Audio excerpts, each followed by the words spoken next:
Olá a todos, meu nome é Vinícius Marçom, sou graduando do curso de Engenharia Mecânica da Unesp de Ilha Solteira. Estou aqui para apresentar meu trabalho, que é intitulado Desenvolvimento de um sistema de resfriamento passivo para o painel fotovoltaico comercial, que está sendo desenvolvido por mim, com auxílio do pós-doutorando Alex Pereira da Cunha, sob orientação do professor João Batista Campos Silva e da professora Elaine Maria Cardoso. A produção de energia solar no Brasil vem aumentando de maneira abrupta a cada ano que se passa. Isso acontece porque são inúmeras as vantagens de produzir energia solar. Ela é limpa, isso é, livre da emissão de poluentes durante a operação. Ela possui reduzido custo operacional e baixo valor de manutenção, oferecendo maiores possibilidades de geração de energia. Pode ser produzida tanto em pequena quanto em larga escala. Embora, como podemos observar no gráfico, a produção de eletricidade por matriz solar represente apenas 1% do total produzido no Brasil, essa produção cresceu 37,6% de 2018 para 2019 e 70% no ano de 2020, chegando a um total de 7,5 gigawatts de produção de energia. Embora o consumo de energia no ano de 2020 tenha diminuído devido à pandemia. A eficiência energética de um painel fotovoltaico é dado pela segunda equação, essa equação aqui, que mostra explicitamente que um aumento na temperatura reduz a eficiência do mesmo. E este aqui são os dados referentes ao nosso painel usado na sessão experimental desse trabalho. Então, com o intuito de manter a alta eficiência energética, utilizamos um sistema de rastreamento passivo, que tem como principal vantagem não utilizar fontes de energia externa, diminuindo a temperatura do painel e aumentando tanto a produção de energia quanto a vida útil do mesmo. O sistema de rastreamento passivo consiste na adição de aletes na região central da parte posterior do painel, conforme observado na figura.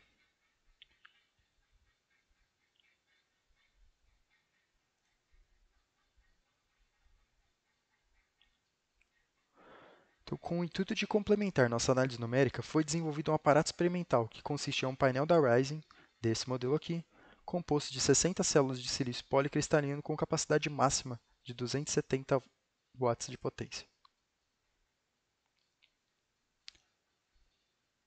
Esse painel está acoplado a um sistema de rastreamento solar uniaxial, do tipo leste-oeste, que faz o rastreamento para que a incidência dos raios solares seja perpendicular ao painel, aumentando a irradiação fornecida.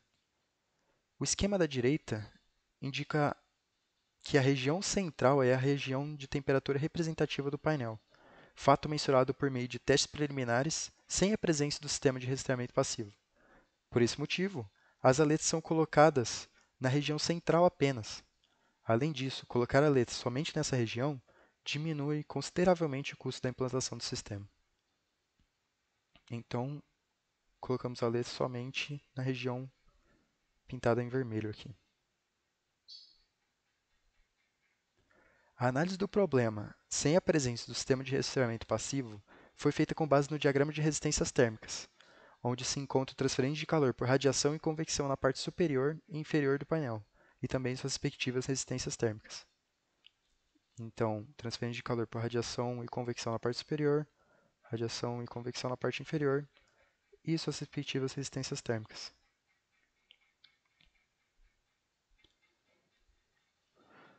A equação de cima aqui, essa equação, ela permite prever a temperatura do painel sem o sistema de resfriamento. Tá? É importante notar aqui que alguns dos termos que se encontram dentro da equação dependem também da temperatura do painel, que é o que a gente quer achar, né? Então, é preciso um método iterativo para resolver esse problema aqui. Tá? E essa equação tem como parâmetros de entrada a incidência, a irradiação solar, a velocidade do vento e a temperatura ambiente. Para o caso da adição do sistema de resfriamento passivo no problema, foi feita uma análise considerando a eficiência das aletas e uma resistência térmica combinada para a radiação e para a convecção. Ou seja, aqui no R de radiação equivalente, Ele nada mais é do que uma resistência térmica de radiação combinada entre a aleta e o painel, né, para a parte inferior. E aqui é uma resistência térmica de convecção combinada entre a aleta e o painel. Então, essa equação aqui de cima representa a predição da temperatura do painel em função da temperatura ambiente, velocidade do vento e radiação solar, novamente. Só que agora é a equação para o sistema com o sistema de resfriamento passivo, né? Do painel aletado, no caso. Então, de novo, é importante notar aqui que alguns dos termos dependem da temperatura do painel. Tá? Ou seja, é preciso fazer um método iterativo, usar um método iterativo para resolver esse problema. Para o coeficiente de transferência de calor da aleta, foi feita uma combinação entre os termos de transferência de calor por convecção natural, convecção forçada e radiação da aleta. E aqui estão cada um dos termos separados. Convecção natural, convecção forçada e radiação da aleta. Para os coeficientes de transferência de calor por radiação, foi considerado os efeitos de forma, já que o painel possui uma inclinação. Então aqui foram usados os fatores de forma, já que o painel fica inclinado, ou seja, precisa dos fatores de forma, igual esse aqui, o fator de forma da região superior do painel com relação ao céu, fator de forma da região superior do painel com relação ao chão, fator de forma da região inferior do painel com relação ao céu e da região inferior do painel com relação ao chão. A irradiação solar, que é um dos parâmetros de entrada das equações, foi calculada usando essa referência aqui. O capítulo 3 desse livro fala exatamente o que a gente precisa saber, que é como se calcula a irradiação solar para uma superfície inclinada, conforme a figura. Entrando agora na parte dos resultados do trabalho, estão indicados gráficos da potência produzida pelo painel nos dias 22 de 8 de 2019 e dias 24 de 8 de 2019, pois serão apresentados posteriormente desvios relativos às curvas de temperatura que levam em consideração a faixa de maior produção energética do painel, que é das 10 da manhã às 16 horas da tarde. Das 10 às 16 horas. Isso é a faixa de potência da maior potência produzida pelo painel. Então aqui são os resultados experimentais e analíticos para o painel sem o sistema de resfriamento. Tá? Então, podemos observar aqui duas curvas, né, para cada gráfico. Uma curva analítica e uma curva experimental. E podemos ver que temos um desvio entre elas aqui. E esse desvio foi calculado das 10 da manhã às 14 horas. E para o dia 22 do 8, esse desvio é de 13%. Tá? O desvio entre a curva experimental e a curva analítica. E o desvio médio, das 10 da manhã às 16 horas da tarde, para o dia 24 do 8, é de 6% da curva analítica em relação à curva experimental. Conforme eu escrevi aqui. 13% para o dia 22 do 8 e desvio médio de 6% para o dia 24 do 8.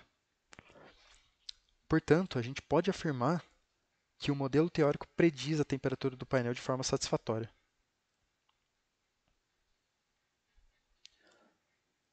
Então aqui são os resultados experimentais e analíticos com a presença do sistema de resfriamento. Essas duas curvas superiores, analítica e experimental, elas ainda são referentes ao painel sem o sistema de resfriamento, então ao painel não aletado. Né? E essa curva em amarelo seria referente ao painel aletado.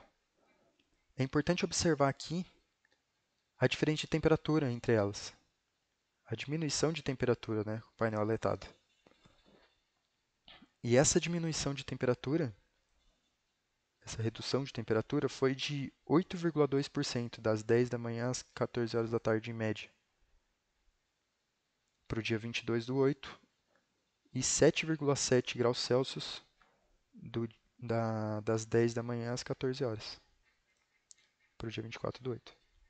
conforme escrito aqui. 8,2 graus Celsius para o dia 22/8, 7,7 graus Celsius para o dia 24/8.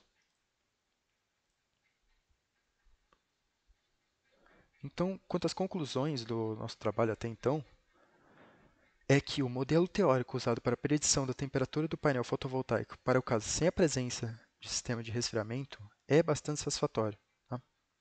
Já que os desvios são pequenos, né? Conforme a gente viu, aqueles de 13% e 6% para os dias 22 e 24. E outra conclusão foi que a adição do sistema de resfriamento apresentou considerável diminuição na temperatura do painel, cumprindo a sua função. E é importante ressaltar que o projeto ainda está em andamento e estão sendo desenvolvidas simulações numéricas do problema para posterior aplicação na bancada experimental. Eu gostaria de agradecer a atenção de todos. Gostaria de agradecer ao Unesp, ao IPBEM, ao PPGEM, ao CNPq, à FAPESP e a todos os organizadores do evento, do congresso. E aqui segue os e-mails para contato, caso alguém esteja interessado. Tá? Entre em contato com a gente. É isso. Muito obrigado pela atenção, pessoal, e até mais.